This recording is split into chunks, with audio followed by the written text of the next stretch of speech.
અંકલેશ્વરની જયાબેન મોદી હોસ્પિટલમાં મહિલા દર્દીને ઓવરડોઝ આપતા દર્દીને શરીરે ચામઠા પડતા તેને વધુ સારવાર અર્થે વડોદરા હોસ્પિટલમાં દાખલ કરવાની ફરજ પડી હતી। ત્યારે દર્દીના પતિએ હોસ્પિટલના 24 લોકો સામે ફરિયાદ દાખલ કરી છે। 12 લાખનો દાવો ગ્રાહક તકરાર કમિશનમાં દાખલ કરતા ગ્રાહક તકરાર કમિશને નોટિસ ઇસ્યુ કરી છે।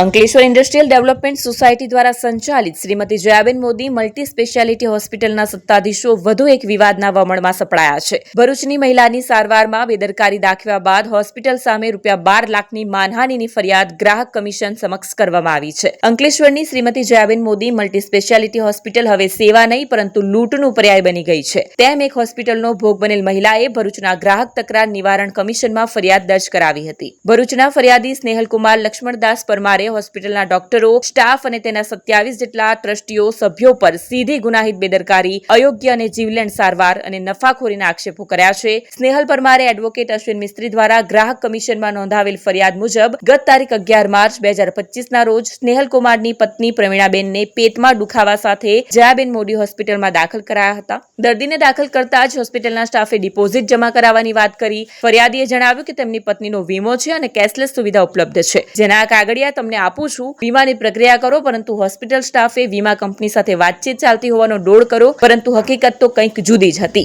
ફરિયાદ અનુસાર પ્રવીણાબેનની સારવાર દરમિયાન હોસ્પિટલે દર્દીને પેટના દુખાવા અને તાવની સારવારમાં એટલી બેદરકારી દાખવવામાં આવી કે પ્રવીણાબેનના આખા શરીરે લાલ કલરના ભયાનક સ્પોટ ઉપસી આવ્યા। હોસ્પિટલના ડોક્ટર નીરજસિંહ અને સ્ટાફે જે તે સમયે જાતે કબૂલ્યું કે ખોટી દવા આપવાથી કે વધારે પડતી દવા આપવાથી રિએક્શન આવ્યું છે, સ્પેશિયલ ડોક્ટરને બોલાવવા પડશે, તેમ કહીને ડોક્ટરોએ પોતાની જવાબદારીમાંથી હાથ ખંખેરી લીધા।